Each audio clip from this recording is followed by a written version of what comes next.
കർത്താവിന്റെ ദാസൻ പാസ്റ്റർ റെജി ചേക്കുളം ഇപ്പോൾ ദൈവവചനം സംസാരിക്കും. ഈ കവലയുടെ പല ഭാഗങ്ങളിലായി ഞങ്ങളെ ശ്രദ്ധിക്കുന്ന ഇവിടെയുള്ള ഞങ്ങളുടെ പ്രിയപ്പെട്ട സ്നേഹനിധികളായ സഹൃദയർ,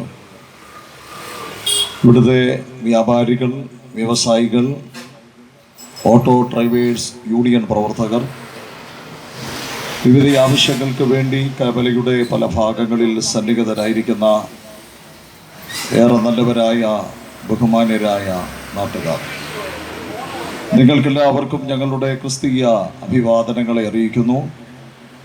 വകയാറ് ചർച്ച് ഓഫ് ഗോഡ് ഇന്ത്യ ദിവസഭയും മിഷൻ ജ്യോതി ഹോസ്പിറ്റൽ ടീമും കൂടെ ചേർന്ന് ഒരുക്കുന്ന മദ്യത്തിനും മയക്കുമരുന്നിനുമെതിരെ, ലഹരി വസ്തുക്കൾക്കുമെതിരെയുള്ള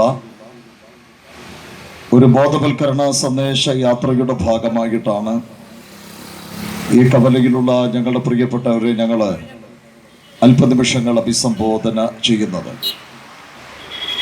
നമുക്കെല്ലാവർക്കും അറിവുള്ളതുപോലെ നമ്മുടെ സമൂഹത്തിൻ്റെ വ്യത്യസ്ത തുറകളിൽപ്പെട്ടിട്ടുള്ള എല്ലാ പ്രിയപ്പെട്ടവരും പല നിലയിലുള്ള പ്രശ്നങ്ങളുടെ നടുവിലൂടെ യാത്ര ചെയ്യുന്ന ഒരു കാലമാണിത്. പ്രശ്നരഹിതരായവർ ആരും തന്നെ ഇല്ലെന്ന് വേണമെങ്കിൽ നമുക്ക് പറയാം. അതുപോലെ പ്രശ്നകലുഷിതമാകുന്നൊരു ജീവിതത്തിലൂടെയാണ് നമ്മുടെ സമൂഹം മുൻപോട്ട് പോയിക്കൊണ്ടിരിക്കുന്നത്. സമാധാനമില്ലാത്തവരുടെ എണ്ണം വർദ്ധിക്കുന്നു, സ്വസ്ഥതയില്ലാത്തവരുടെ എണ്ണം വർദ്ധിക്കുന്നു. മനസ്സ് നിരിപ്പോട് പോലെ എരിഞ്ഞുകൊണ്ട് ഓരോ ദിവസവും മുൻപോട്ട് തള്ളി നീക്കുന്നവരുടെ എണ്ണം വർദ്ധിക്കുകയാണ്. പ്രശ്നകലുഷിതമാകുന്ന ജീവിതത്തിന്റെ അവസ്ഥാന്തങ്ങൾക്കകത്ത് നമ്മുടെ പ്രിയപ്പെട്ടവർ കുടുങ്ങിപ്പോയതുകൊണ്ട് അതിൽ നിന്നും കരകയറാൻ കഴിയാത്ത ജീവിതത്തിന്റെ സാഹചര്യങ്ങൾ ഉണ്ടാകുമ്പോൾ, ജീവിതമെല്ലാം ദുസ്സഹമായെന്ന് തോന്നുമ്പോൾ, രക്ഷപ്പെടാൻ കഴിയില്ല എന്ന മനസ്സിൽ ചിന്തയുണ്ടാകുമ്പോൾ, ആത്മഹത്യയിലൂടെ ജീവിതം എന്നേക്കുമായിട്ട് അവസാനിപ്പിക്കുന്നവരുടെ എണ്ണവും ഈ കാലഘട്ടങ്ങളിൽ വർദ്ധിച്ചു വന്നുകൊണ്ടിരിക്കുന്നു. ദൈവത്തിന്റെ സ്വന്തം നാടായ നമ്മുടെ ഈ കൊച്ചു കേരളം ഇന്ത്യയുടെ ഇതര സംസ്ഥാനങ്ങളിൽ വെച്ച് ആത്മഹത്യയിൽ 5ാം സ്ഥാനത്താണ് നിൽക്കുന്നത് എന്നാണ് പൊതുവിൽ പറയപ്പെടുന്നത്. 1ാം സ്ഥാനത്ത് നിൽക്കുന്നത് സിക്കിമാണ്, 5ാം സ്ഥാനത്താണ് ദൈവത്തിന്റെ സ്വന്തം നാട് നിൽക്കുന്നത്. എന്നാൽ നമ്മുടെ സാംസ്കാരിക പൈതൃകം, ആധ്യാത്മിക പൈതൃകം, വിദ്യാസമ്പന്നത, സാക്ഷരത, സാമൂഹിക പ്രതിബദ്ധത, നമ്മുടെ നാട്ടുകാർ പുലർത്തിപ്പോകുന്ന ആധ്യാത്മിക മൂല്യങ്ങൾ, ഇതൊക്കെ കണക്കിലെടുത്താൽ ഒരു ചെറിയ ശതമാനം പോലും ആത്മഹത്യ നടക്കാൻ പാടില്ലാത്ത ഒരു നാടാണ് നമ്മുടെ നാട്. എങ്കിലും ആത്മഹത്യയുടെ എണ്ണം വർദ്ധിച്ചു വന്നുകൊണ്ടിരിക്കുന്നു. മനുഷ്യൻ പ്രശ്നകലുഷിതമാകുന്ന ജീവിതമാണ് നയിക്കുന്നത്. ഇവിടെ ഒരു ചോദ്യം ഉയരുകയാണ്: എന്താണ് മനുഷ്യന്റെ പ്രശ്നത്തിന്റെ മൂലകാരണം? സമൂഹത്തിന്റെ 4 അതിരുകളിൽ നിന്നും മനുഷ്യൻ ചോദിക്കുന്ന ഒരു ചോദ്യമാണ്: എന്താണ് മനുഷ്യന്റെ പ്രശ്നത്തിന്റെ മൂലകാരണം? മനുഷ്യന്റെ പ്രശ്നത്തിന്റെ മൂലകാരണം എന്ത് എന്ന ചോദ്യത്തിന് ഉത്തരം പറയാൻ ശ്രമിച്ച പല പ്രമുഖരായ ആൾക്കാരുമുണ്ട്. അവരൊക്കെ പറഞ്ഞതൊന്നുമല്ലായിരുന്നു മനുഷ്യന്റെ പ്രശ്നത്തിന്റെ മൂലകാരണമെന്ന് പിന്നെ കാലം തെളിയിച്ചിട്ടുമുണ്ട്. എങ്കിലും ഇവിടെ ഉയർന്നൊരു ചോദ്യം ഇതാണ്: എന്താണ് മനുഷ്യന്റെ പ്രശ്നത്തിന്റെ മൂലകാരണം? ഒരു കൂട്ടം പറഞ്ഞു വിദ്യാഭ്യാസത്തിന്റെ അഭാവമാണ് മനുഷ്യന്റെ പ്രശ്നത്തിന്റെ മൂലകാരണം. വിദ്യാവിഹീനരായ മനുഷ്യർ വിദ്യാസമ്പന്നരായി മാറിക്കഴിഞ്ഞാൽ മനുഷ്യന്റെ പ്രശ്നങ്ങൾക്ക് നല്ല ഒരളവിൽ പരിഹാരമുണ്ടാകും. അതുകൊണ്ട് വിദ്യാസമ്പന്നതയിലൂടെ മാത്രമേ മനുഷ്യന് പ്രശ്നവിമുക്തനാകാൻ കഴിയൂ. വിദ്യ കൊണ്ട് പ്രബുദ്ധരാകണം. എങ്കിൽ മാത്രമേ മനുഷ്യന് സമാധാനപൂരിതമായ, സന്തോഷപൂരിതമായ ഒരു ജീവിതം നയിക്കാൻ കഴിയൂ. നിരക്ഷരതയുടെ ആഴങ്ങളിൽ കിടന്ന മനുഷ്യനെ വിദ്യാഭ്യാസത്തിന്റെ ചവിട്ടുപടികളിലൂടെ വിദ്യാസമ്പന്നതയുടെ ഉത്തുംഗങ്ങളിൽ എത്തിക്കുവാൻ പുത്തൻ വിദ്യാഭ്യാസ സമ്പ്രദായങ്ങൾ തന്നെ ലോകത്തിന്റെ എല്ലാ മേഖലകളിലും ആസൂത്രണം ചെയ്യപ്പെട്ടു.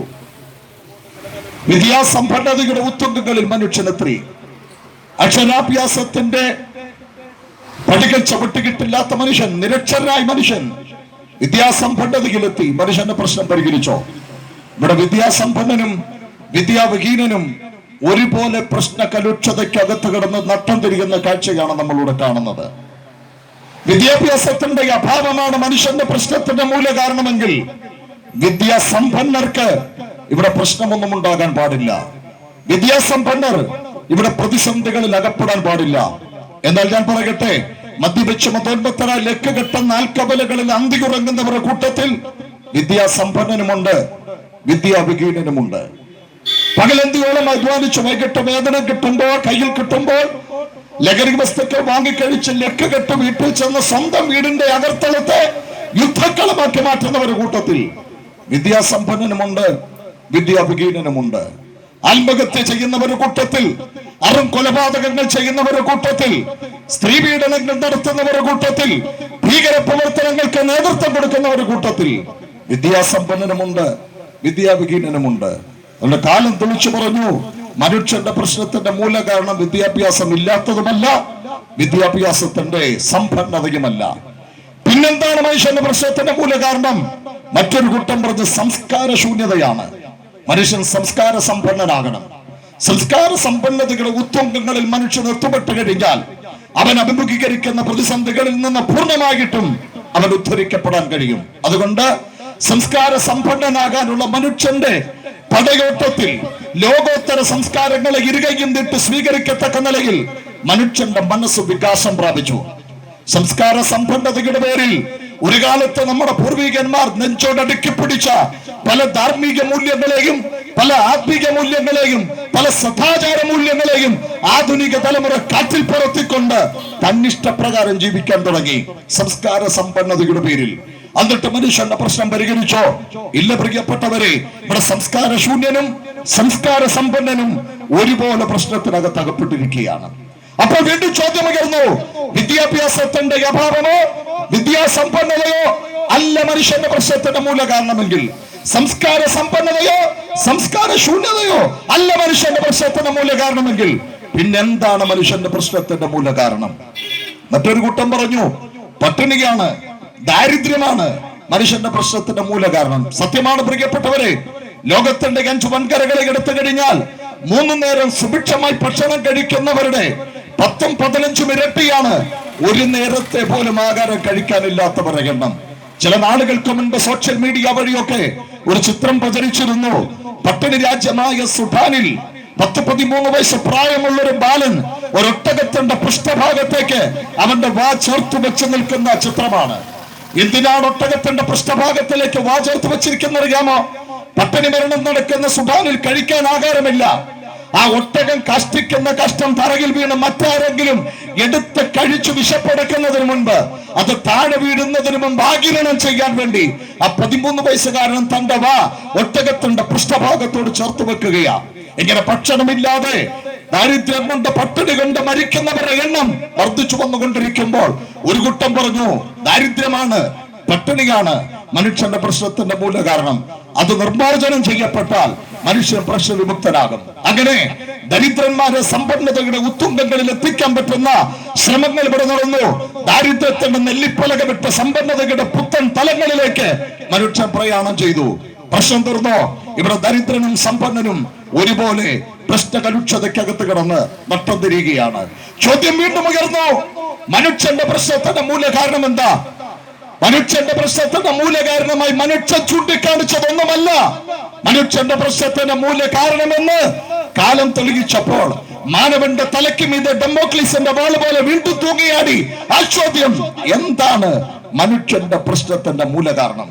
മനുഷ്യന്റെ പ്രശ്നത്തിന്റെ മൂല കാരണം എന്താണെന്ന് കണ്ടെത്താൻ ആധ്യാത്മിക ഗ്രന്ഥങ്ങളുടെ പരിധി മനുഷ്യൻ, സാംസ്കാരിക ഗ്രന്ഥങ്ങളുടെ പരിധി മനുഷ്യൻ, സമുന്നതരും പ്രബുദ്ധരുമായ ആൾക്കാരുടെ മഹത് വചനങ്ങളിലൂടെ മനുഷ്യൻ ഊളികിട്ട് തപ്പി നടന്നു അവന്റെ പ്രശ്നത്തിന്റെ മൂല കാരണമെന്ന് കണ്ടുപിടിക്കാൻ.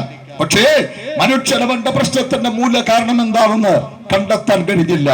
അങ്ങനെ ഇരിക്കെ ലോകത്തിൽ ഏറ്റവും കൂടുതൽ ഭാഷകളിൽ വിറ്റഴിയപ്പെട്ടിട്ടുള്ള, ഏറ്റവും കൂടുതൽ ഭാഷകളിലേക്ക് മൊഴിമാറ്റം ചെയ്യപ്പെട്ടിട്ടുള്ള, ഏറ്റവും കൂടുതൽ ആൾക്കാർ വായിച്ചിട്ടുള്ള, ഏറ്റവും കൂടുതൽ ആൾക്കാർ കാലിന് ദീപമായി, പാതയ്ക്ക് പ്രകാശമായി, അണ്ണാക്കിന് മധുരമായി അംഗീകരിച്ചിട്ടുള്ള ലോകത്തിലെ ബെസ്റ്റ് സെല്ലർ എന്ന് അവകാശപ്പെടാൻ കഴിയുന്ന ലോകോത്തര ഗ്രന്ഥമായ വിശുദ്ധ ബൈബിൾ മാനവനോട് വിളിച്ചു പറഞ്ഞു, മനുഷ്യന്റെ പ്രശ്നത്തിന്റെ മൂലകാരണം വിദ്യാഭ്യാസത്തിന്റെ അഭാവമല്ല, മനുഷ്യന്റെ പ്രശ്നത്തിന്റെ മൂലകാരണം സംസ്കാര ശൂന്യതയല്ല, മനുഷ്യന്റെ പ്രശ്നത്തിന്റെ മൂലകാരണം ദാരിദ്ര്യമല്ല, മനുഷ്യന്റെ പ്രശ്നത്തിന്റെ മൂലകാരണം അവന്റെ സമസ്ത നന്മകളെ കടക്കൽ കത്തിവെച്ചുകൊണ്ട് തകർത്ത് തരിപ്പണമാക്കിക്കൊണ്ടിരിക്കുന്ന പാപമാണ് മനുഷ്യന്റെ പ്രശ്നത്തിന്റെ മൂലകാരണമെന്ന് മാനവനോട് വിളിച്ചു പറഞ്ഞ ഏറ്റവും ശ്രദ്ധേയമായ ഗ്രന്ഥമാണ് വിശുദ്ധ ബൈബിൾ. പ്രിയപ്പെട്ടവരെ, മനുഷ്യന്റെ പ്രശ്നത്തിന്റെ മൂലകാരണം പാപമാണ്.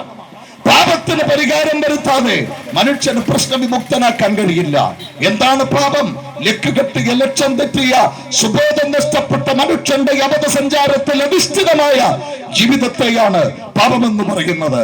ദൈവമാണ് മനുഷ്യനെ സൃഷ്ടിച്ചത്. തന്റെ സ്വന്തം കൈകൊണ്ട് ഏദൻ പൂങ്കാവനത്തിൽ ദൈവം മനുഷ്യനെ സൃഷ്ടിച്ചാക്കി. ദൈവം കൊടുത്ത ചട്ടങ്ങൾക്കകത്ത്, ദൈവം കൊടുത്ത വ്യവസ്ഥകൾക്കകത്ത് നിൽക്കാൻ മനസ്സില്ലാത്ത മനുഷ്യൻ ദൈവത്തിന്റെ വ്യവസ്ഥകളുടെ ചട്ടക്കൂട് പൊട്ടിച്ച് ആ മതിൽക്കെട്ട് വേദിച്ച് പുറത്തു വന്ന് തന്റെ ഇഷ്ടപ്രകാരം ജീവിക്കാൻ തുടങ്ങിയ അന്ന് മുതൽ മനുഷ്യന്റെ സ്വസ്ഥത നഷ്ടപ്പെട്ടു, ശാന്തി നഷ്ടപ്പെട്ടു, സമാധാനം നഷ്ടപ്പെട്ടു. ദൈവം മനുഷ്യനിൽ നിന്നകന്നു, മനുഷ്യൻ ദൈവത്തിൽ നിന്നകന്നു. ദൈവത്തിൽ നിന്നകന്ന മനുഷ്യൻ തകർന്നവനെ തരിപ്പണമായവനായി, പ്രതിസന്ധികളിൽ പാപത്തിന്റെ പരിണിതഫലമായി സ്വസ്ഥത നഷ്ടപ്പെട്ടവനായി, സമാധാനം നഷ്ടപ്പെട്ടവനായി, ശാന്തി നഷ്ടപ്പെട്ടവനായി, ഒരു നേരത്തെ സമാധാനത്തിനും ഒരു നേരത്തെ സ്വസ്ഥതയ്ക്കും വേണ്ടി അവൻ അലയുവാൻ തുടങ്ങി, ഉഴലുവാൻ തുടങ്ങി.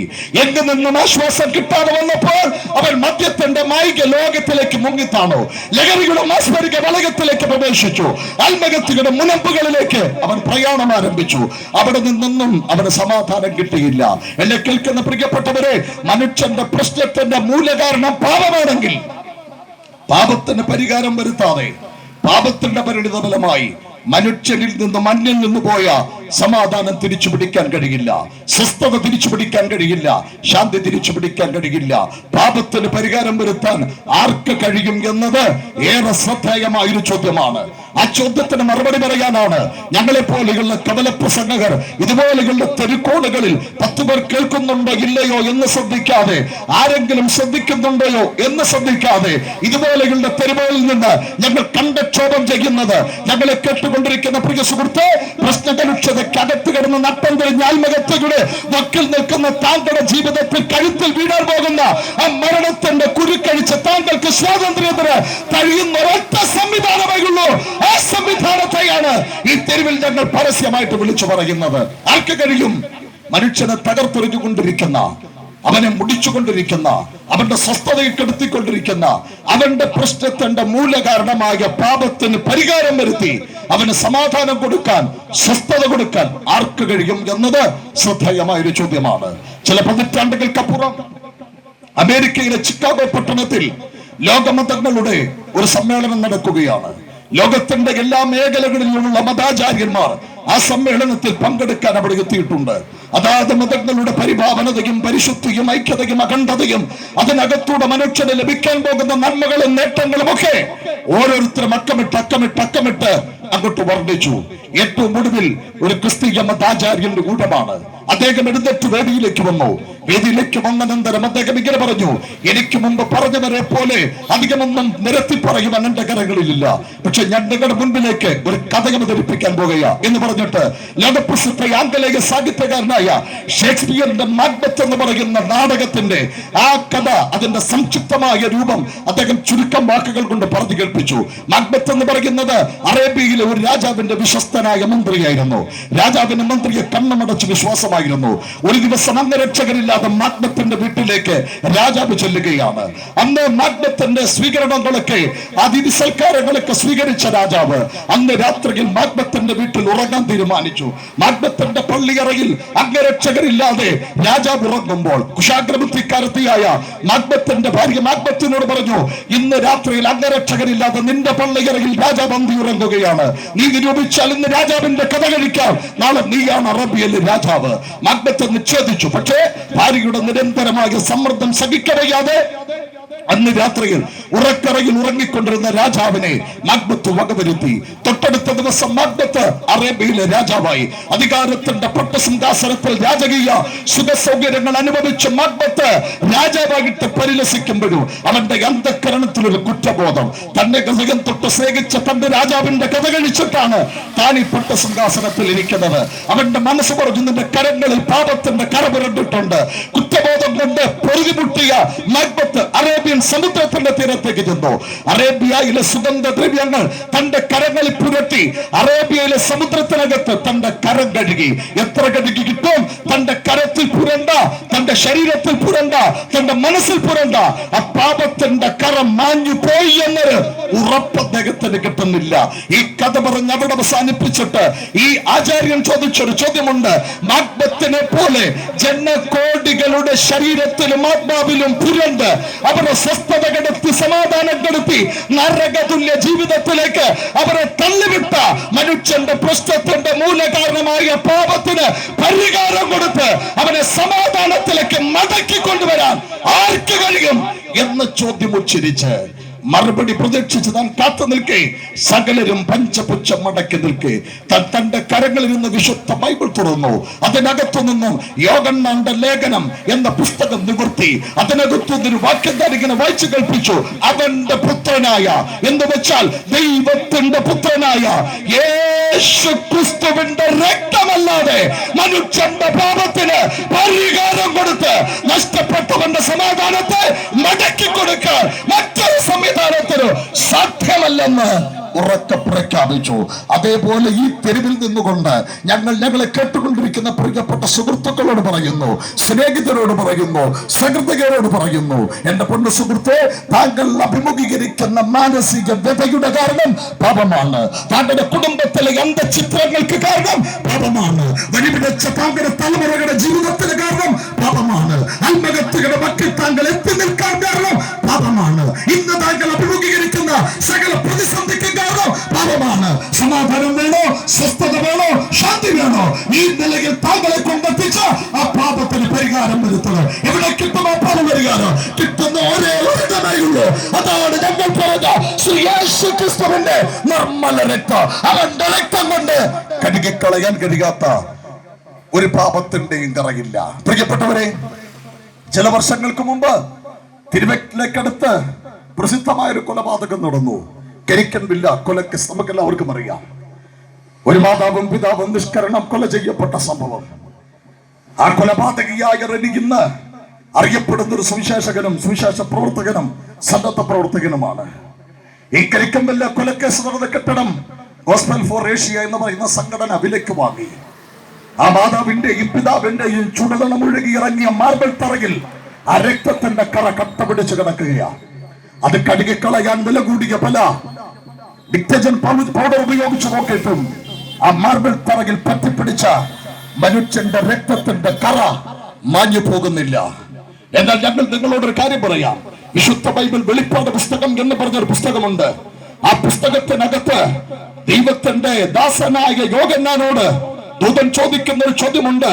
യാഗപീഠത്തിന്റെ കൊമ്പുകൾക്ക് അടിയിലായി കുരുത്തോലകൾ പിടിച്ച് ശുഭ്രവസ്ത്രധാരികളെ നിറഞ്ഞു നിൽക്കുന്ന എണ്ണിയാൽ ഒടുങ്ങാത്തൊരു സംഘം. ആ സംഘത്തെ ചൂണ്ടിക്കൊണ്ട് യോഹന്നാനോട് ചോദിക്കുന്ന ഒരു ചോദ്യമുണ്ട്. ഇവരാരാണെന്നറിയാമോ എന്ന് ചോദിച്ചപ്പോൾ ശുഭ്രവസ്ത്രധാരികളെ നിൽക്കുന്ന കയ്യിൽ കുരുത്തോല പിടിച്ച് കർത്താവിൻ ഓശന്ന പാടി നിൽക്കുന്ന ഇവരാരാണെന്ന് ചോദിച്ചപ്പോൾ അറിയില്ലെന്ന് പറഞ്ഞ് യോഹന്നാൻ നിൽക്കെ ദൂതൻ വിളിച്ചു പറയുന്ന ഒരു കാര്യമുണ്ട്. ഇവർ മഹാ കഷ്ടത്തിൽ നിന്ന് വന്നവരാണ്. അവരുടെ പലപല മിന്നുന്ന വെള്ള വസ്ത്രത്തെ ചൂണ്ടിക്കൊണ്ട് ദൂതൻ വിളിച്ചു പറയുന്ന ഒരു ഭാഗമുണ്ട്. ഇവരുടെ വസ്ത്രം ഇത്രമാത്രം വെണ്മയായിട്ടിരിക്കുന്നത് എങ്ങനെയാണെന്നറിയാമോ?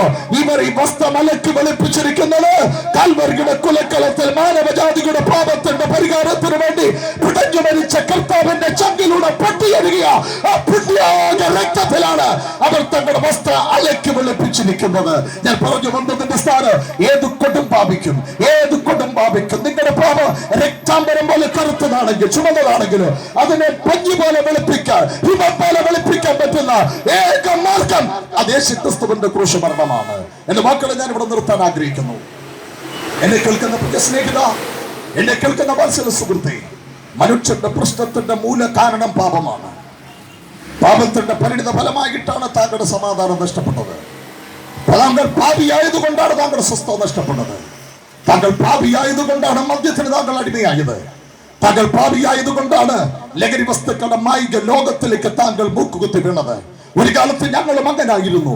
പാപത്തിന്റെ പരിണിത ഫലമായി സ്വസ്ഥത നഷ്ടപ്പെട്ട, സമാധാനം നഷ്ടപ്പെട്ട് ഈ ലോകത്തിന്റെ ലഹരിക്കും ഇസങ്ങൾക്കും ഇഷ്ടങ്ങൾക്കും ഇച്ഛകൾക്കും വേണ്ടി ആയസനെ പണയം വെച്ച് സമാധാനമില്ലാതെ ഞങ്ങളുടെ ജീവിതത്തെ അഴിച്ചു പണിത് നേരെയാക്കിയത് ഞങ്ങളുടെ പ്രശ്നത്തിന്റെ മൂലകാരണമായ പാപത്തെ അതിന്റെ അടിവേരോട് പറിച്ചെറിയുവാൻ അധികാരമുള്ള യേശു ക്രിസ്തുവിന്റെ സാന്നിധ്യമാണ്.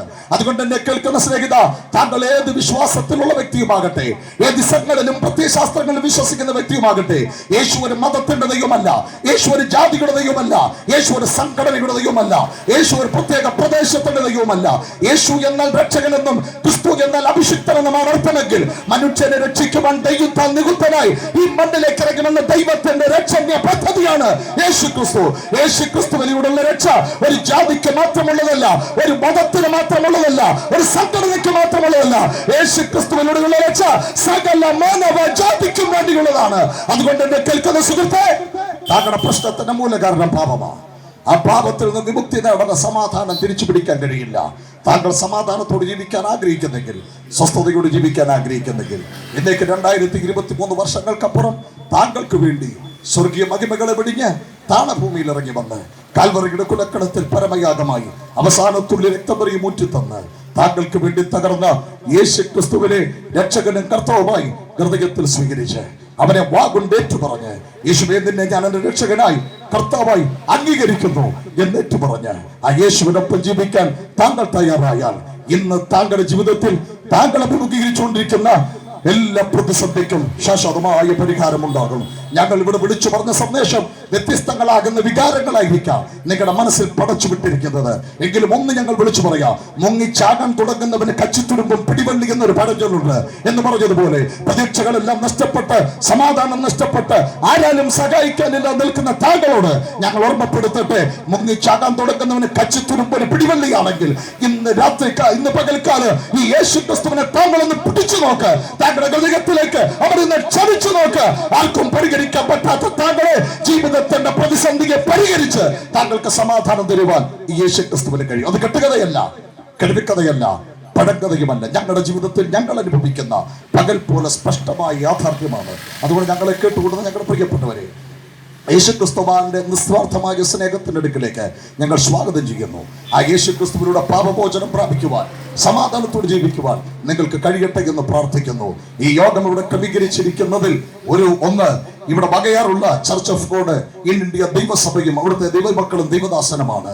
ഞങ്ങൾ പറഞ്ഞത് സംബന്ധിച്ച് അധികമായിട്ട് നിങ്ങൾക്ക് അറിയാൻ ആഗ്രഹമുണ്ടെങ്കിൽ ആ കർത്തൃദാസനുമായിട്ടും ആ സഭയുമായിട്ടും നിങ്ങൾക്ക് ബന്ധപ്പെടാം. നിങ്ങൾക്ക് വേണ്ടി പ്രാർത്ഥിക്കും. അധികമായ കാര്യങ്ങൾ നിങ്ങളെ പറഞ്ഞു കേൾപ്പിക്കും. നിങ്ങളുടെ ജീവിതത്തിൽ ഒരു ഉദാഹരണമുണ്ട്. സ്വർഗത്തിലെ ദൈവം നിങ്ങളെ അനുഗ്രഹിക്കട്ടെ എന്ന് പ്രാർത്ഥിച്ചുകൊണ്ട് യേശുവിന്റെ സ്നേഹനിർഭരമായ പാതാര ബന്ധങ്ങളിലേക്ക് സസ്നേഹം നിങ്ങളെ സ്വാഗതം ചെയ്ത് ഞങ്ങളെ കേട്ടുകൊണ്ടിരുന്ന നിങ്ങൾക്ക് എല്ലാവർക്കും നന്ദി പ്രകാശിപ്പിച്ച് വാക്കുകളിലൂടെ വിസംഹരിക്കുന്നു. സർവശക്തനായ ദൈവം നമ്മെ എല്ലാവരെയും അനുഗ്രഹിക്കുമാറാകട്ടെ. ആമേൻ.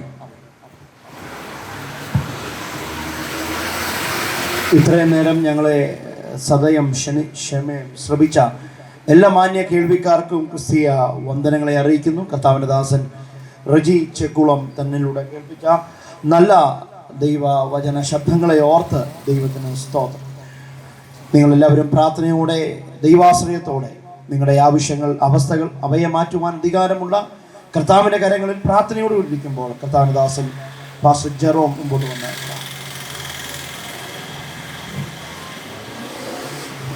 സർവശക്തിയുള്ള ദൈവമേ, ഞങ്ങൾ ഒരുമിച്ച് അങ്ങയുടെ പാദപീഠത്തിനടുത്ത് വരികയാണ്.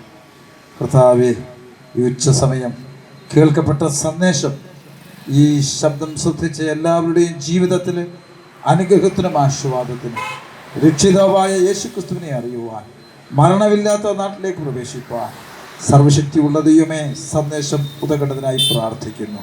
തൃക്കരങ്ങളേൽപ്പിക്കുക. തിരുസാന്നിധ്യം കൊണ്ട് പൊതിയണം. അടുത്ത സ്ഥലത്തെ കടന്നു പോകുന്നു. ദൈവം അങ്ങനെ ചെയ്യുന്നതിനായി സ്തോത്രം. യേശുക്രിസ്തുവിൻ നാമത്തിൽ തന്നെ ആമേൻ.